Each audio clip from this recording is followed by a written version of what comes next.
Hello, everyone. It is wonderful to be here with you today.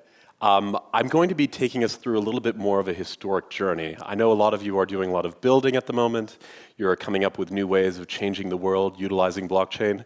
I'm going to take a second to take us a little bit into the past so that we can look at some of this history that we're now using as a source of inspiration to be doing some new and exciting things in the future.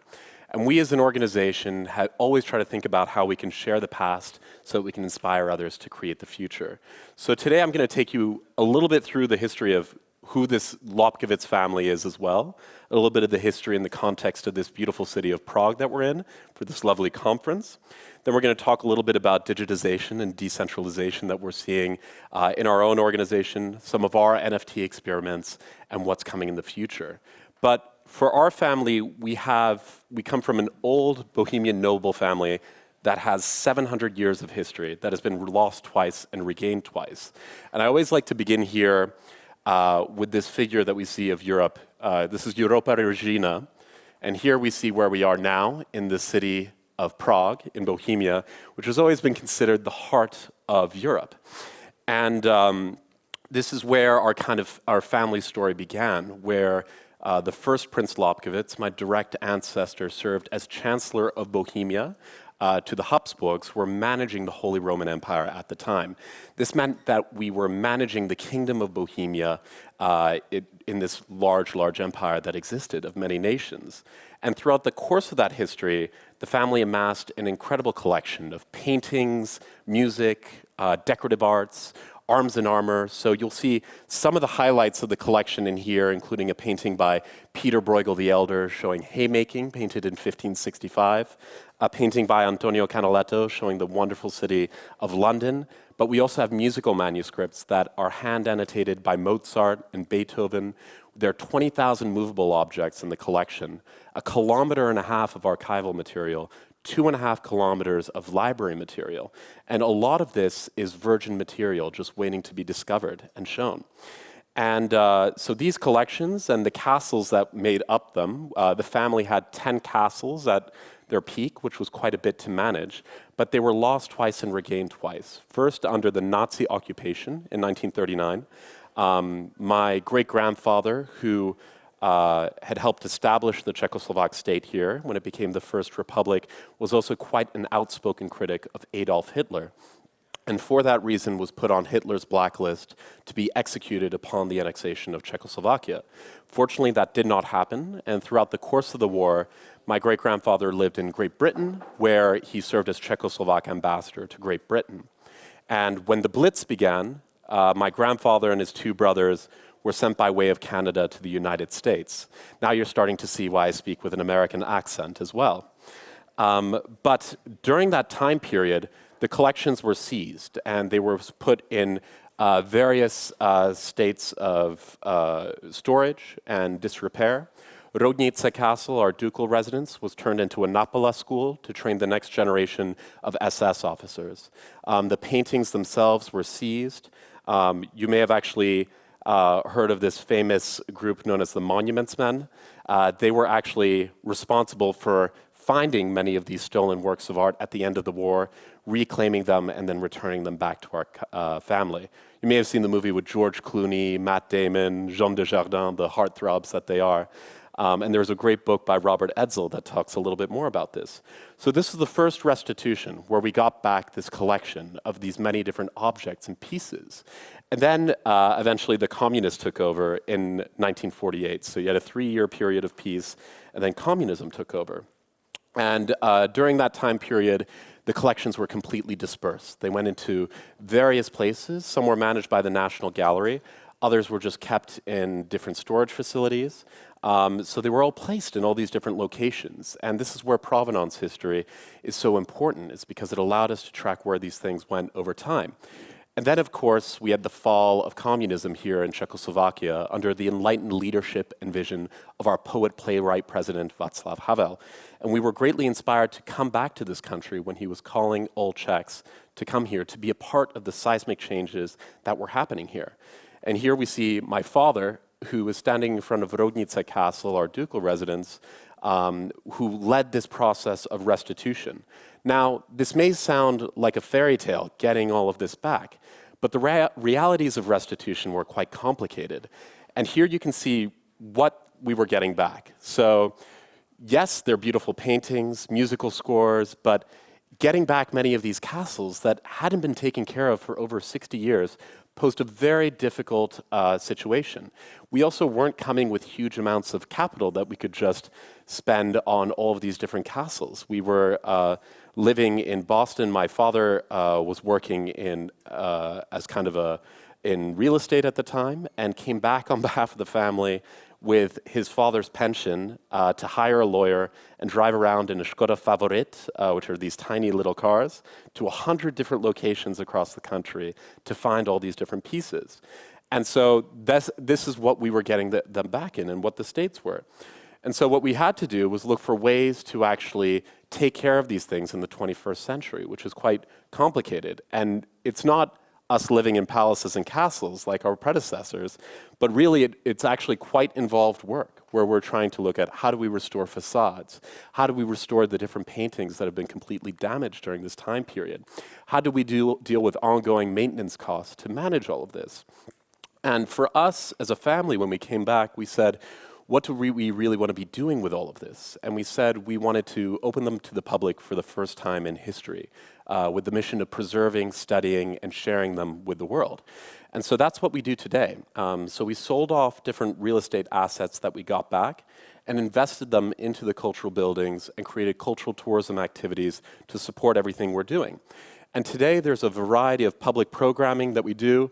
I have to acknowledge my mother, who we have over here. She leads incredible educational programs where she's able to connect with students in a very special way. She started something called the Junior Curator Program, where you give students an object in the collections. They have to figure out what it is, where they'd place it in the collections, and then give a presentation in front of their parents. So this was involving quite a bit of deductive and inductive reasoning, really thinking about what we would be doing. She herself is an educator, grew up as one, and then eventually was always looking for ways to continue sharing with others. And so how do we get into this whole, so this is what we were doing for a long period of time. And eventually the pandemic hit, and this is where we reached kind of a new stage of digitization and decentralization, where we had to think, what do we do when all of these different cultural properties are closed?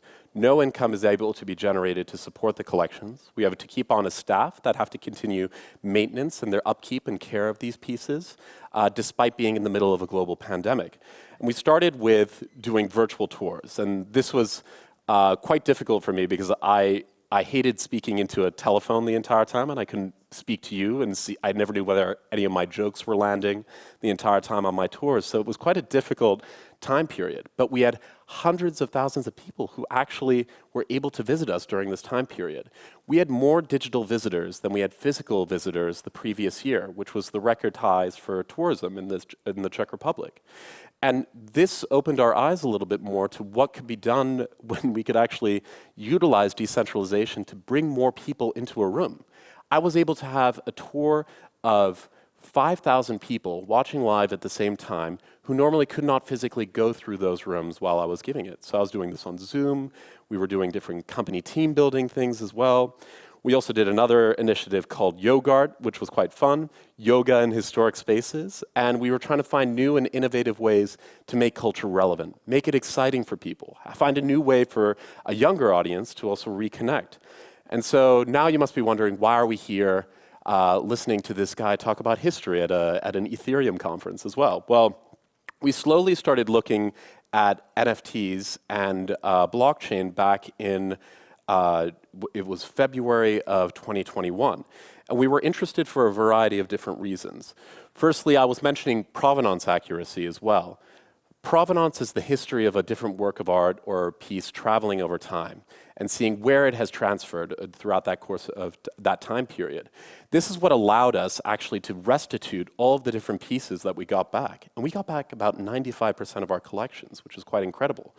And what allowed us to do that was all of the accounting that, and the bookkeeping that was done by both the Nazi and communist regimes, which every time they took something away from you, you got a receipt. And that was your way. You were able to track this entire history and find it and bring it back. We were also thinking about a new patronage model, a way to actually encourage people to support different cultural institutions through utilizing the arts that exists. We were also thinking about the ability of NFTs and the arts that were coming out of it to move to different locations. When we normally work as a museum institution, we have to go through a lot of paperwork just to transfer a work of art to a different location. This means you have insurance protocols that you have to go through. You have to also ask permission from a central authority, from the Czech Ministry of Culture, before the piece can be transferred as well. And the ease of movement is actually quite complicated. And lastly, I think this is a word that is so overused at a lot of crypto conferences, so I apologize, but community is also something that we were really thinking about. But community in a new sense. You have communities that are created around cultural institutions and museums. But if I think about most of the people that are actually visiting our museums today, these are people of an older generation for the most part. And people who, most of our works of art actually date between the 16th and the 19th century. So these are actually pieces that appeal typically to older audiences. So we wanted to look for ways to connect to a younger audience, but also think of people who will have a sustained interest in preserving and protecting it. And so we saw a great opportunity for cultural institutions here. And this is at the peak of the pandemic when we were really looking at this. Cultural institutions are asset-rich and cash-poor. The NFT market at the time, and still is, I'd say today, was, I think, cash-rich, not asset-poor necessarily. There are a lot of wonderful things that you're seeing there. But what we wanted to do was look for new sources of inspiration and that are built off of our cultural heritage that we could connect to. And so we were observing this and seeing what was happening. Just to give a couple of examples with what people from an arts institution were thinking about, they were going absolutely crazy thinking that the head of a bear done by Da Vinci was selling at the same price as a CryptoPunk in a Sotheby's auction. I mean, this is unbelievable to people who were studying art history for a long period of time and are thinking, how is this possible? What is happening? And this was, I'll admit as well, completely unfathomable to me as well. I was so, I actually myself was frustrated. I said, this is driving me crazy because I don't understand what's happening here. And eventually, as I started learning more, I started understanding the value of actually I wouldn't call, this is maybe a controversial statement, but a CryptoPunk is far more, it goes far beyond the artistry that actually goes into putting it together. And I wouldn't refer to it as much as a work of art, but more as a collectible that is able to create a community around something that gets people excited. But imagine if you can create that same sense of community around a Da Vinci and get people excited who love Da Vinci too, in the same way that they're excited about a punk or an ape at the same time. So this was really quite exciting to see. And then we're watching as well as you're seeing classic arts institutions beginning to bid in crypto. This is a historic event. This has never happened in the history of many of these institutions. And we're seeing a great change, I think, where you're seeing a bidding in ETH when it's not in the national currency of what's happening there. And I think we're seeing we're on the precipice of something happening quite soon. The other thing that was quite interesting to see was an observation of something that happened, I think it was this past 4 or 5 months ago. I don't know if anyone here has heard about Constitution DAO as well. Great, so a couple of hands I'm seeing, perfect, this is good. Constitution DAO was fascinating to me from a community building perspective and what it could mean for a change in the art world. Just to give an idea of what happened with Constitution DAO, there's only one copy of the real US Constitution that exists in the world. There are 2 copies in private ownership and one which was going to sale. That was a private copy, actually, of 3. There are 13 copies that exist in the world, and one of those private copies was going to auction. So this was a big deal, and it was, there are not many that are in private ownership, so it was a great opportunity to see that happen. And so you saw this community that was created online, mostly from Twitter, with a whole bunch of founders who put it together. There were 13 different people, like the 13 different colonies of the United States, who came together, who said, we are going to try to buy the Constitution. We, the people, are going to purchase the Constitution. That's quite an amazing statement. That's quite exciting. Typically, when you think about where most of these things are going to sale, when they're going to sale at these major auction houses, they're going typically to people with deeper pockets who are able to spend a lot more capital. And now you're seeing a crowdfunding campaign to purchase a work of art, use the governance token that comes from it to actually dictate what museum is going to hold on to that in the future. That's a game changer, absolute game changer. And it was amazing what was starting to happen. It was one of the biggest, there was $40 million raised in 7 days. There were 2,300 participants who had 0 ETH experience beforehand, and that was in their wallet. And there were 17,000 people who contributed to it. This was another thing. I just wanted to add, there are issues that were surrounding it. A lot of people refer to the gas, $1.5 million spent on gas. But the median donation was about $206 that you saw. So there were some issues with the marketing, I would say, as well. Some people thought they were actually purchasing a part of the Constitution. Some people bought it just as a donation because it was an experiment as well. So there were various motivations behind doing this. But what could come out of it was actually a really exciting moment. And for me, I spent a short time period as well working at Sotheby's in the Old Master Paintings department as a researcher, grunt, not really being important at all. But one of my roles was when something was consigned, I was given that work of art, and I had to figure out what it is. I had to look at the exhibition history. I had to go to the library and study every single book where it was ever mentioned, that one piece or work of art. And I'd kind of fall in love with this thing as well. I'd get incredibly connected to it. I had a picture of it by my bedside table. I was really infatuated by this piece. And then eventually what you see when it goes to auction is that it goes to auction, there's a private seller who purchases it, and you never see it again sometimes.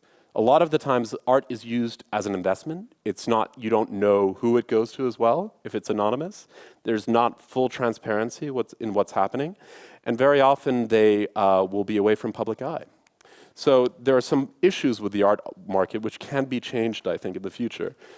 Just to give some light things as well, this is kind of what we were seeing on Twitter as people were getting excited by a DAO purchasing the US Constitution. I just wanted to throw up some of these.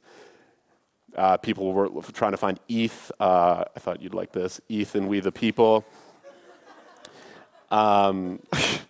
So there's a lot, and the amount of excitement that this gathered around this thing was amazing. Even crypto Twitter took over the Sotheby's live auction thing where you were just seeing GM, WalkMe, all of this on the side. And there are all these classic art patrons who are seeing this going, being like, what's actually happening? I have no understanding of what these different acronyms mean. But it was amazing how excited these people could get around this historic document, and they were going to choose where it was actually going to go. So this was an exciting moment, I thought.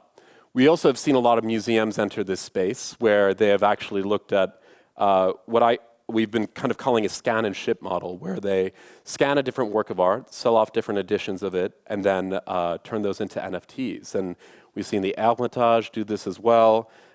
There's the British Museum that was taking Hokusai prints and setting different levels of rarity to them, and then selling them on their website.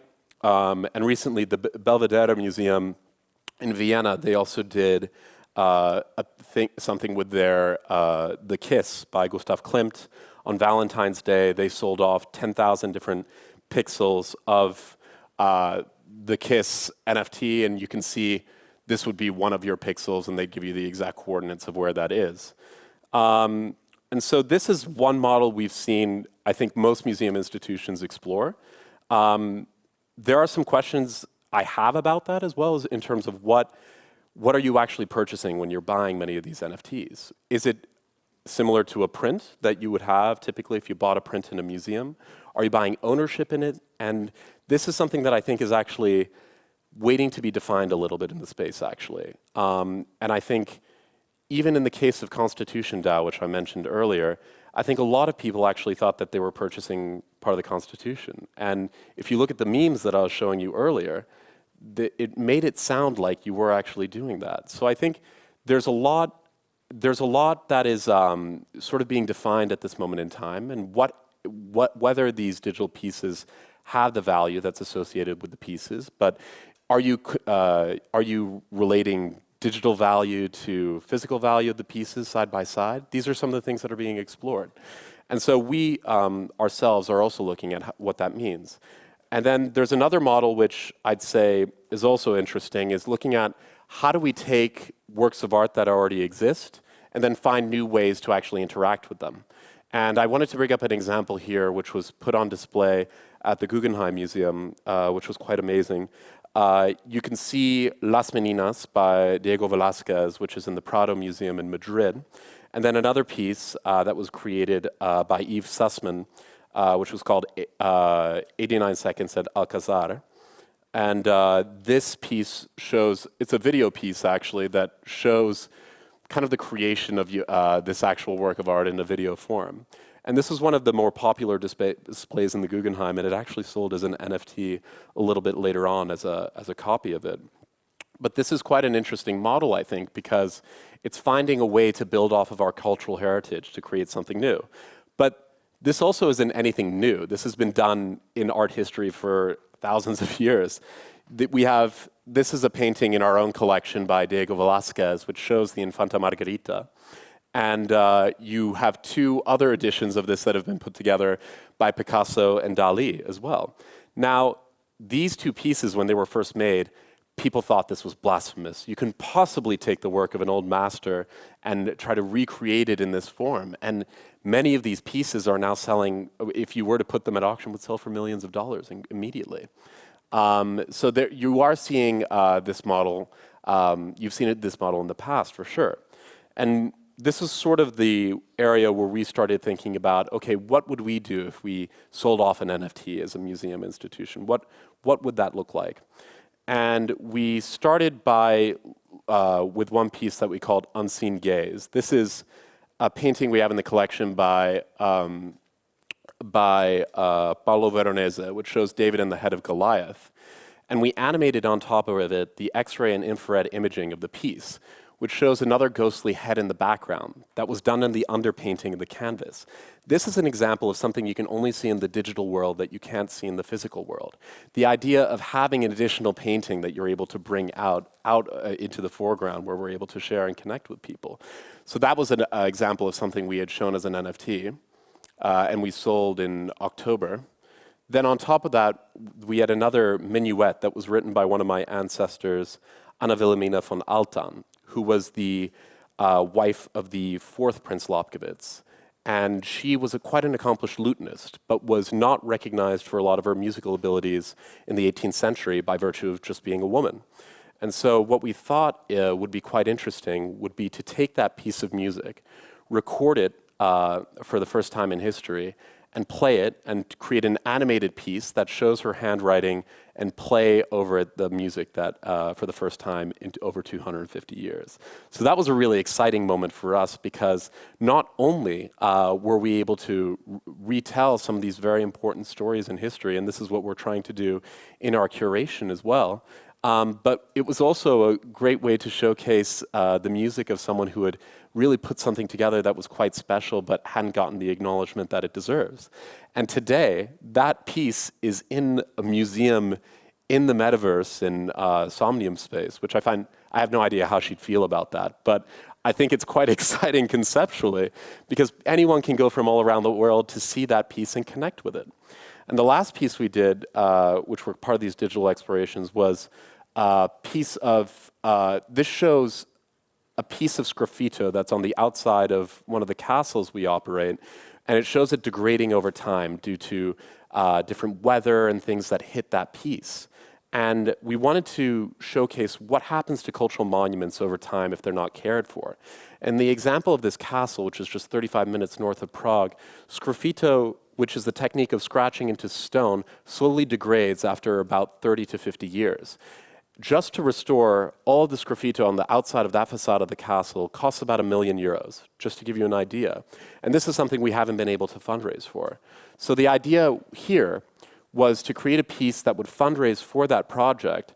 But what's also interesting about this NFT conceptually is that by putting it on blockchain, we are creating an immutable record of this digital artwork. and it will stay in perpetuity on blockchain, just like this issue with the Sgraffito will exist in perpetuity. So any secondary royalties that come from that will continue to go to supporting that project as well. We also explored something we called proof of patronage. This is where we did the kind of scan and ship model. It's a little bit more similar to that, where we took a picture of an unrestored work of art that has a hole in it, that's damaged in some way, and we set the price of that NFT at the cost of the restoration, meaning that when you buy that NFT, you are paying to restore that work of art. And then, so what we did is they bought the piece, and then 6 months later, we airdropped that piece, and you can see the before and after of your work. So that is a game changer for just philanthropy as well. How often do people donate to things where they're not taken on the journey, where they see where their funds are going? And this is a great way of tracking that, and for people to take pride in it, say, look at what I've done. I've helped these people. We are able to share this culture, and they can now see it on the walls in the physical locations. And then we worked with other artists as well, who created pieces that were inspired by the collections. This is by Matthew Stone over here, who was responding to a cabinet of curiosities that we had a painting of. We also had an artist collective in Paris called Obvious, who took a series of 250 maps that we had in a book that are very hard to display, actually, because you have to flip the page so that they're not exposed to light too much. So what we did is we took those maps, we put it into their algorithm, and they created a GAN piece, 2 GAN pieces that you see right over here. You're now able to see all those 250 maps in this piece, which normally is not on public display. And that's a new way of exhibiting pieces. And so we showcased this at an event called Non-Fungible Castle, where we put on an exhibition. I might acknowledge we have Jake Al-Fafar here, if you can just wave your hand. Jake worked on all the curation of this piece and the creation of the NFTs, so we can give him a round of applause here as well. And we put together an exhibition in 26 hours where we brought in a work crew from Zlín, who brought with them, if you've experienced Slivovice as well, it's a wonderful Czech beverage as well, but they brought this along the way, and they did an excellent job installing this entire thing. So we put on this wonderful exhibition, which we then opened to the public, and we just told people, come in and look at these NFTs, see what they look at the real works of art next to it, and tell us what you think. And so that was a great opportunity. We then held an event, a forum at the Lobkowicz Palace, called Non-Fungible Castle, where we invited people from the crypto world and the art world to talk about what does the crossover of blockchain and the arts mean? How can we work with one another to build off of our cultural heritage and to do different things together? We had the CryptoPunks next to portraits, a discussion of what that means. What is a PFP? How does that compare to portraiture as well? And we had a discussion around the art that we saw there, but also the NFTs that were being created. So it was a great moment. It was very difficult organizing some of this because I was dealing with museum directors, but I was also dealing with Anon people as well. So here we see G-Money. We had to put his CryptoPunk over him. But I was also calling up hotels and saying, I have a person who's coming to stay with us. Can we have his first and last name? And I said, G-Money, which was quite complicated. But we'd put them next to a museum director. We also had the head of the Salvador Dali Foundation on a panel too, who were having a discussion with these people. So it was really a wonderful opportunity to connect with them, and we learned a lot from it. And we auctioned off a lot of the pieces that I showed you before. And today what we're doing is working on restoring all of those pieces. So you can see, very special collection. Actually, could we cut the sound on this maybe if possible? Thank you. So this is an example of some of these officers that we're now restoring as a result of the NFT sales. We, through this proof of patronage series we talked about, managed to restore 52 different pieces. And so now we're working hard to restore all of this. We're trying to show people the journey that they've gone on along the way. And then we're going to be airdropping these NFTs to everyone as we're finishing off. And that's such a wonderful experience because they're taken through that. So this is the restorer who's been working specifically on this series of officers. And then we're also looking at how that can be done with physical spaces too. There's one room in the Lobkowicz Palace called the Chinese Belvedere, which we are now restoring too as a result of a NFT proof of patronage sale. We sold a 3D version of an NFT that showed the space, so you were able to see it, and we will do a before and after of that space too. And that'll be completed in the next 2 months or so. So this is really an exciting moment. So what's next, really, with what we're thinking about? We're thinking, these were all experiments I wanted to add as well, and we had no idea whether any of these would work. Some have worked well, some we have learned from as well. And we're working day by day to think about ways where we can become more tech savvy, ways where we can work with smart contract technology to implement new things that we can add to the metadata, ways of imprinting people's contributions until the end of time on blockchain. So there's lots we're learning and developing, but we're also thinking about how we can get people excited around different new media, incorporate gaming ecosystems into what we're doing, community-owned DAO projects we've been talking about as well, how you can use DAO infrastructure to actually be centered around a museum setting where you can get people excited behind what can be done, get people excited behind the different pieces in the collection too, and get them having a conversation and engaging with our cultural heritage and building off of it.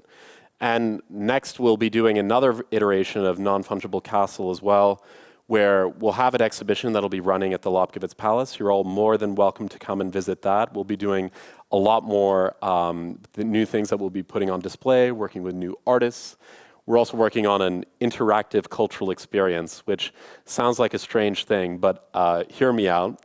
There are a lot of conferences I've been seeing on the crypto circuit, and what we've been trying to think about in that experience that we're creating at House of Lobkowicz are different ways where people can interact with this technology, whether that be done. I know everyone has been talking about NFT ticketing for a long period of time, but there need to be, I think there are some applications of it that could be enhanced in some ways, different POAPs that you can create when you interact with different cultural experiences, token-gated experiences where you can connect with others. So we're trying to create kind of a crypto castle playground at House of Lobkowicz where you can try out different use cases of this technology. And then at the conference the day after, we're going to be talking a little bit more about what the applications of that technology is, with panels with people who disagree with the use of blockchain as well, people who see issues with it, being alongside other people who might agree with it, where we critically explore how we move forward in the space. Not just a patting on the backs of one another saying this is so wonderful what we're doing, but I think we do really have to think about what is the best way moving forward. So I wanted to end with a little quote here by Ernst Fischer. Art must show the world as changeable and help to change it. And that's what we'd like to be doing today. Thank you all for your time.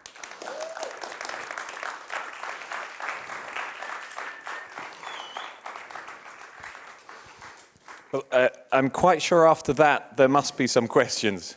I mean, that was pretty wow. Who from the audience? Yeah, we've got, there should be a microphone going around. A gentleman in the middle.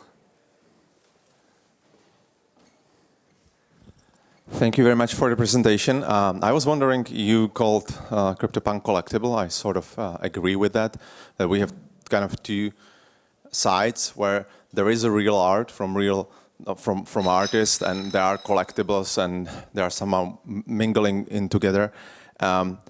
In my opinion, the profile pictures have great utility. We can use it on Twitter. It connects people around. But we are sort of missing a way how to consume the digital art from artists, like photography.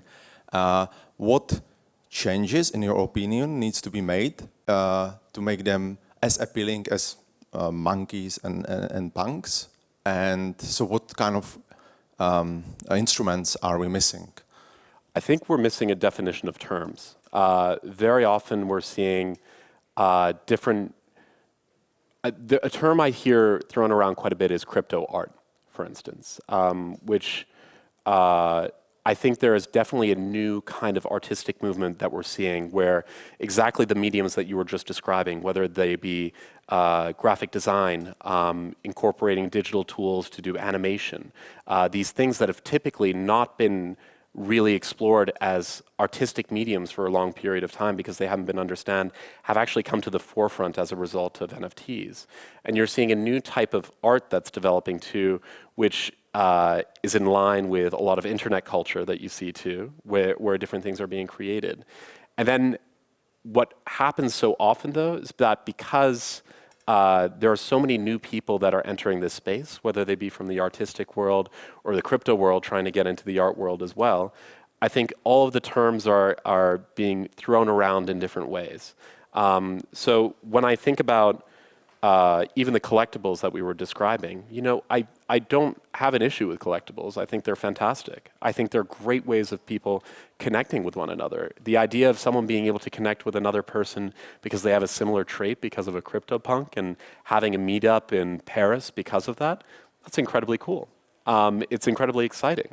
But I think it's key that we don't conflate some of those things. We call it a collectible, and then we call other things works of art. And I think it'll also help the new emerging artists that are coming out there as well. I didn't even talk about that in my presentation. I focused on cultural institutions and philanthropy. But I'm incredibly excited by new artists who are actually able to represent themselves using a decentralized format where they're actually getting the acknowledgement for their work that they deserve, which they haven't for a long period of time. So I think a definition of terms would be helpful. And I think with time, it'll come. It's all quite new at the moment, I think. I hope I answered your question correctly as well. I have one more. Absolutely. I was more focusing on how to enjoy it, because right now we can have a look on OpenSea and that's it. You got a photography. We can buy a TV and then show it at your home. But would it be if Instagram kind of create the gallery of yourself, that the NFT you are holding, that this is the way how we can enjoy, that you can kind of show your taste, and that's kind of speculation what kind of way we will consume this art in digital space. So if I understand your question correctly, it was about different ways of being able to view all of these different works of art in a digital space. Consume. I think we are able to consume art so much more because of what's happening with this space. The idea of having a record of where art is moving over time, where ownership is transferring, you can always refer back to the original piece in some way, shape, or form, because blockchain allows you to do that. That is creating more exposure to the pieces. On top of that, you're seeing new digital viewing experiences that are getting better. Some are jankier as well, and they're developing. But I've seen so many different examples of gallery spaces that are being created where people are able to share their pieces in a decentralized form, where normally if I have a work of art in my own home, it's incredibly difficult to share that work of art sometimes unless I send a quick photo. But digital gallery spaces are being created every day. And I got a question in an interview once where somebody asked me, how do you feel about this crypto world getting interested in the arts? Is it hurting the art world? And I said, no, it's the opposite. Because you're getting a huge influx of people who are now getting excited by different forms of art that can be displayed, shared with one another. You're finding new ways for artists to be able to share these pieces and display their work. You're seeing examples like Instagram where they're looking at ways of incorporating NFTs into Instagram as well. Facebook is making a huge step in that direction. So I think the viewing experiences are only going to get better. The hardware that exists to display those pieces will get better. And you'll be able to explore it in much better ways, I think, too. Okay, I think another question here in the middle. Hey, William. Thank you for the amazing presentation. I would like to ask exactly about the dilemma between actually destroying some art or making it better, or innovation, because I heard a nice definition that that innovation put in longer time becomes tradition. And also the second thing is, sorry, I had to write it down just to keep the... and the second thing is that the art is just a way to express, the same as writing or talking, or just another way to express. So actually, making this innovation in the art, you are trying to express something that somebody who is, or unfortunately has been 250 years old, dead, you are trying to express it for herself or for himself. So I would like just to ask, actually, it's quite personal, how do you feel about that, about this dilemma, if you are actually able to express it, because you might know that it's impossible to actually express that. So how is it for you to actually restore it? Is it more like innovation or make a new tradition, or how do you feel about that? I mean, most artistic movements have been a form of innovation that have completely changed the way things have operated. Photography, for example, was considered before a far more mechanic practice that captured a moment in time. There was artistry that was added on top of it later on. And there was artistry that went into it, but people didn't understand it as well. Different artistic movements have also developed. But what I would like to see is a respect for some of the things that have come from the past. I think it was, there's a great quote, and I think it was Isaac Newton who said it, I can only see as far as the shoulders I stand on. And what I'm trying to encourage entering this space is that we look back to our cultural heritage, to how we can build off of it, to innovate and move things forward. And it's a hard thing to do. And I've been criticized a lot by colleagues who work in the traditional museum space for some of the things that I've been doing, because they're experiments, and there's a certain level of respect that you also have to have for the original makers of the works of art. For instance, the GAN piece that I showed upstairs before on the presentation, which showed the transforming of those different maps. I had someone from another museum or gallery saying, this is completely disrespectful to the original maker of this work, and how can you call this art if it was made by an algorithm? And so that's a whole other debate, is talking about the artistry that goes into algorithms, whether you can make, I think with this audience it'll resonate, but a code can be sexy a lot of times as well, with the way that you can write things. There's poetry that can be written into it, and I think with time and openness, and that's the whole idea behind this event we're doing, is you just need to have a conversation between these two groups together. And if we find ways where we connect people who might not be entirely similar, I think we'll build wonderful things that will make history that we'll remember in the future. So when I talked about a definition of terms in crypto art, I think that will be a new art form that will be recognized in history that developed from something that, with the progress of technology. It's the same with paintbrushes when they were used, different types of gilding that was being used. All art has progressed as a result of technology, making it possible for people to do more and more things. It's nothing new. Okay, I think we might have time for one more question. So Yeah, if we could switch to another. Just to add a sentence. So thank you so much, because I completely agree with you. I just wanted to know the reaction to the criticism. So I wanted to encourage you, because it's amazing. Thank you. Thank you. Great. And I think we've got maybe time for one more if you. Yeah. No worries. Yeah, so first of all, I just really moved by what you're doing. So much of what we've been doing in the crypto world has been digitizing the real, and you're taking the digital and putting it back into the real physical world. And one of the things that we've seen around money is that it often devalues beauty. And so I'm just incredibly moved, first of all, by what you're doing.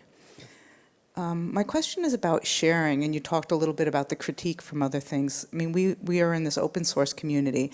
How does that look in the art world, both in terms of people copying your ideas and in terms of sharing some of the code that you're using in order to do these things? I'm very interested in how sharing is working in your industry. Absolutely. So everything that we do, I hope, can be an inspiration to other institutions as well. Immediately after our conference, we held a second conference just for local museum institutions, where we shared what we did, what were some of our concerns from a legal perspective. This was something that was quite scary to a lot of institutions as well. The handling of cryptocurrencies and how we did that as a nonprofit institution, we shared that as well. And so we've been quite open with museum institutions about how we're doing that. And me speaking at these conferences, I hope that it's a new thing that can be replicated by other institutions in the future. Because when I look at the current system that is set up to preserve cultural heritage at the moment, it is not sustainable. And when we look at cultural institutions around the world, on average, about 60% of their funding comes either through private donations in the United States or for public institutions, mostly here in Europe, you also see 60%. The National Gallery here in Prague, for instance, is heavily reliant upon a grant that they get from the Czech state, which pays for 67% of their budget. That's not a sustainable business model. And so if we can look at ways to not only be inward-looking institutions, but outward-looking institutions where we think about how museums can be gathering places for people from all around the world, where it's not intimidating to people, where they can find a way to identify something with a story or something inside, that's going to have a much more profound effect on the people that they work with. In terms of the code that you had mentioned as well, we've worked with different partners that have made that possible. So initially we did some minting on different platforms. We slowly worked to a little bit of smart contract customization that was possible through a company called Manifold as well, which has actually made they've been very helpful to a lot of artists in terms of onboarding and having them take ownership of their smart contracts, which is also important. So we've learned about that along the way too. The coding we need help with, I have to say. So I'm not an incredibly technical person as well. My background is more in the museum space, but we have a fantastic team of people that have been working really hard to help us and support us in that way. Thank you. It may interest you to know there's quite a lot of software developers at this event. It's a hackathon, so talk to hackers and tell them what you want them to build, and maybe they'll just go build it. Good. ETH Prague really is the place where universes are colliding, so thank you so much for being here today. Thank you. Let's have a round of applause for William Rudolf. Thank you.